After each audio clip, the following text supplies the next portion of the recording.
retro movie reviews, man, and we decided to do one on Labyrinth 1986, man.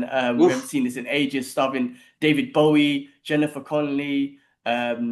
It's got, yeah, who else is in it, Jim man? Henson and the team. Jim Henson, Forward, who's the baby. You got Warwick Davis as one of the goblins.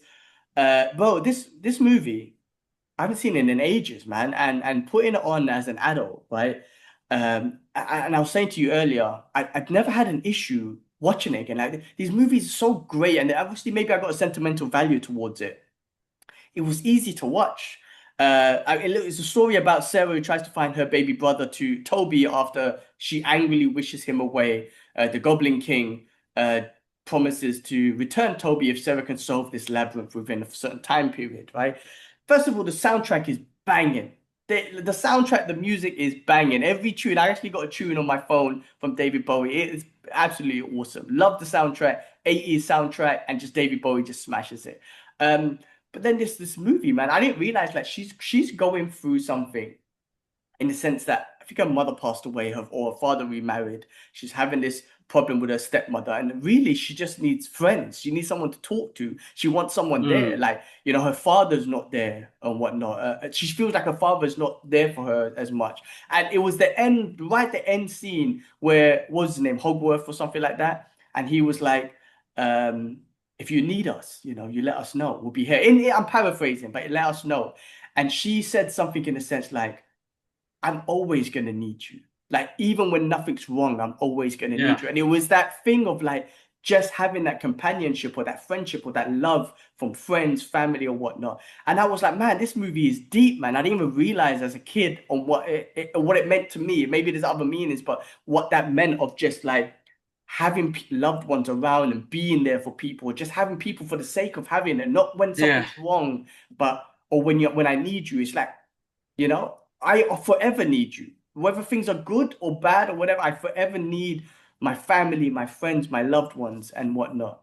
And that was deep. That was quite powerful, man. It's a really enjoyable movie. And I again, like the animatronics, the goblins, the what do you call it? The maze, The the puppets and the labyrinth. maid. It's So the live really sets. creative. Amazing. The eternal bog of stench, bro. Oh Stench, my bro. God. All of this stuff Love so that. creative and enjoyable. Also, and I'll finish with these last 2 points and I'll hand over to you because they cracked me up or they made me think. I'm like, first of all, I thought that baby would be traumatized because those goblins were scary and that's a real Yeah, baby. yeah, That's not yeah. CGI baby. And I was like, damn, that baby must be traumatized in life. Now, I told you the baby's name. He apparently he was involved in the Dark Crystal and whatnot. So he's doing Yes, well. yes. He's doing well. Yeah, Toby Williams is his real yeah. name and he's doing well. But I was like, man, I wouldn't put my baby in that movie because that shit's scary. Surrounded, he's quiet. There's a scene where he's in the Goblin Castle and he's in the middle crying his eyes out, and there's all these goblins around, and that's not CGI. Those are like animatronic sort of goblins, and they look scary as hell. That baby's crying out of fear for real, man. That's what I thought. So that was creepy, but also I had to put this out there because it made me laugh, man. And this is probably some 80s thing, but and no Diddy here, there, no Diddy, but they got Bowie in these tights, yeah, and he's doing his singing and dancing and whatnot. And I'm sorry, man, they should have put a cup over because I saw bare outlines of Willis and everything. And I'm like, bro, there's someone from the editing team should have saw that and say, hey guys, we need to redo that scene because I see outline of Willis. We need to put a cup over. I'm sorry, man. I'm again no Diddy. I just noticed it. And I was like, what the hell? I don't know. A bit of a costume malfunctioning that just left They it in the should have put movie. like a cup there, definitely. But that's traumatizing in itself. A lot of people that watch that is like, oh, David Bowie's one loss. I But don't know if listen, other man, he's people an noticed it, artist, but so he's not. He's proud of that, so I know, but it it's a doesn't kids' hold him movie, back. bro. I didn't notice it as a kid. As an adult, I'm like, why is his outline of the will lost there, man? This is not good. Why are you Um, looking at David Bowie's I'm crotch not. for, right? There's scenes, bro. There's scenes because the goblins are small and he's tall and he's dancing and when he's doing the maneuvers, like I'm not concentrating on that, bro. No Diddy, man. It doesn't have to be Diddy. Oh, it happens, bro. That's like a horrible, horrible thing Hollywood did. Well, that in that movie anyway. But crazy, right? Absolutely crazy. thought this Amazing, is man. what he He's was doing. he's he's a talent that He the world is. will never forget. Like his music, his movies, uh, and what he did for the creative industry. Like I recently learned some new things about David Bowie, what he did, and with AI, and I think he was knowing that AI is going to come out very soon, and people use his images, and he won't, what do you call it? But he, in his will, was like, nobody can use my look. Full stop. Nobody. Mm. Yeah, I didn't learn about this. I don't know nothing about this. Kibler just walked off. I don't know where he Sorry, went, sorry, but sorry. Give me a second. I The feel kids, like man. Yeah, kids. Sorry. Alara, has she done the poo poo? Yeah, check her nappy. I'm gonna have to put her to sleep soon. All right, cool. Bro, I love the movie. It's still one of my favorites. I think that last line does always hit deep. And as an adult now, when you watch it, like all you think of is you want your family to be safe and you want people, loved ones around all the time. And you don't want them suffering by themselves. And she was grieving in that as well. She was grieving in that movie as well. And it's just a symbolic way to tell us a story about the journeys of grief and pain, how to deal with it, and knowing that there are people always around for you, but you maybe not even know it. Uh, yeah, yeah, and it's a crazy, yeah, friendship and betrayal and yeah, forgiveness. Like, you know what I mean? Like Hogwarts, I forget if I forget his name. He betrayed her and then he felt guilty and he came back and redeemed himself. She forgave him. There's so much. And that last scene, man, it was like, and the way he said it as well is like, if you need us, like, if you know, again, the way he put it is like, I don't know how to explain it, but the emotions behind like if you need us, we're there for you. It's like I always need you guys. I love that, man. I was like, shit, man, this movie's got me. This movie's got me right now. Like I always, and it's the same thing we all feel about each other, like friends and family and loved ones. Like, man, it's not about if you need us. Like I always need you. Freaking deep, man. yeah. Oh, such a good movie, such a good movie. I mean, like, listen, bro, did you know that there was like 25 treatments before they even made this movie? What do you mean treatments? 25 different versions of scripts written and Oh, like to get to that final idea and the way it was. Sorry.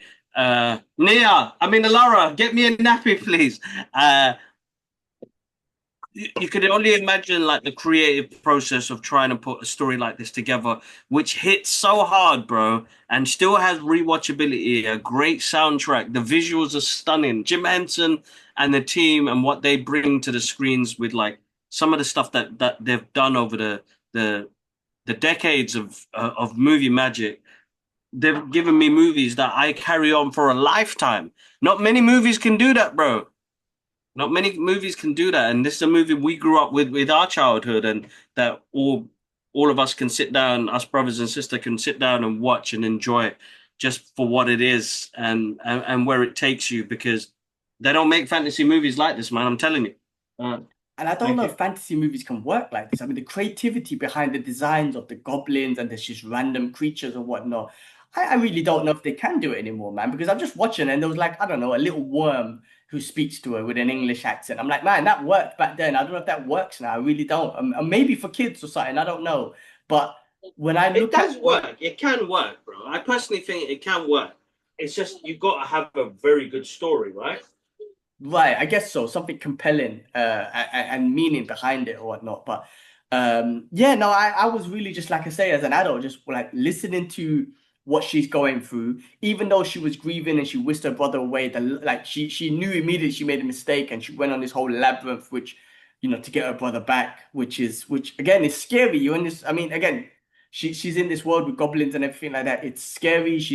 But she's being brave to get her brother back, even though she's the one who wished him away and everything. But there's a lot, there's all of that to it. And I'm just like, man, like this is really cool. It's really creative. And like the scenes with somebody, like again, some random scenes with those red flamingo looking whatever. They sounded Jamaican or whatnot. There's like it's just like random but so creative. And the tunes are banging. Like I say, like I'm not gonna lie, all of the tunes are banging. Like that you just feel like this is a great movie soundtrack. You know what I mean? You could download the soundtrack and they're all great tunes. Like in my opinion, you know what I mean? Like, and this is just like I think that's what the 80s kind of shared and had.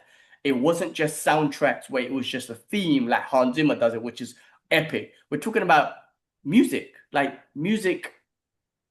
yeah, tunes that could be in the top 100 or whatever. You know what I mean? Like a top, what do you call it? A top of the pops or whatever. I feel like when they done movie soundtracks back in the days, and even TV shows or cartoon shows soundtracks, it was like a tune. Like they sat down and wrote the tune. I'm not saying they don't do that now, but I just feel like something was missing with those. But anyway, that was my thoughts with that movie, man. I thought it was really enjoyable, man.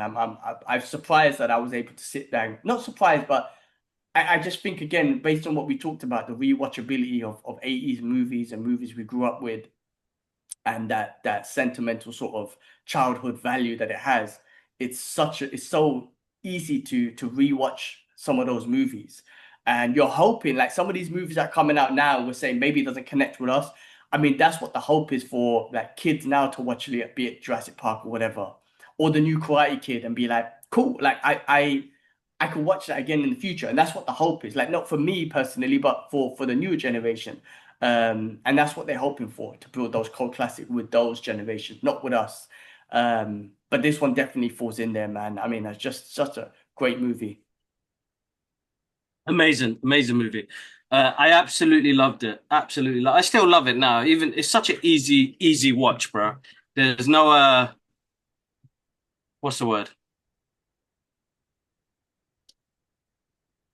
There's it's just an ease watching that film. Like it wasn't as like I slapped it on straight away. It wasn't like, oh, do I really want to watch this? Do I feel for this? But it's that ending. That ending always gets me as well. And I think as an adult now, it's like it it it resonates much more. Them stories resonate much more now Hmm. than some of the movies we get now. Yeah, no, definitely. One to watch. If you guys haven't seen Labyrinth, I heard there's a remake happening. Mm, Was it that's a problem. confirmed? I don't know. Are we? Yes, I think we talked about it on the podcast, I feel we talked about it. Yes, we did. and Yeah, I don't know. When I shake my head, I'm like, after watching that original, I don't want a remake. I don't, but same here. because I don't know if it will hit the same. And like I say, like there's something about those old 80s movies where you got the puppets, you got the animatronics and whatnot, and it just works. Now, if you try and redo that now, I don't know, something I feel like it's missing. If you use CGI, that's not going to work, in my opinion. I don't know, just my opinion, man. It's just the era of those movies, the way it was shot, all that sort of stuff. I'm like, it works, and I grew up with that, and that's what I can accept. But with new age stuff, it's kind of like, man, I don't know if they remake it again. You're trying to capture a new audience. It might not be us. We're trying to capture new kids and stuff. So, I had an interesting conversation with a friend, Jude, who's a massive Jackie Chan fan, and he's Mm. introducing his son to Jackie Chan, but he's like, gee, I have to introduce him to the new stuff because they're a bit more relatable, like Rush Hour and all that sort of stuff, just because we're shot before I take him to the whole Snake and the Eagle shadow spiritual kung fu that he won't be able to get into just because of the way he's shot and everything. And I'm like, you know what? It kind of makes sense. Like, I get where you're coming from because I really want my son to know Jackie Chan. I love Jackie Chan, but I can't. I know he won't get into those older ones, so I have to introduce him to the new ones and then make him fall in love with Jackie like the way I have, and then hopefully he'll go back and we'll start watching the old ones and stuff. So maybe that's the case. They're trying to capture the new audience and stuff. But yeah, Labyrinth, guys. I mean, if you haven't seen that, man, I mean, another movie that just takes us back, and again, as an adult, resonates so much different, so much more as an adult, and it's always great to kind of revisit old movies and movies that we grew up with, that kind of formed us and shaped us in regards to this podcast, you could say. You know what I mean? Like, Exactly. and our perspectives around movies and stuff. So, yeah, that's Labyrinth.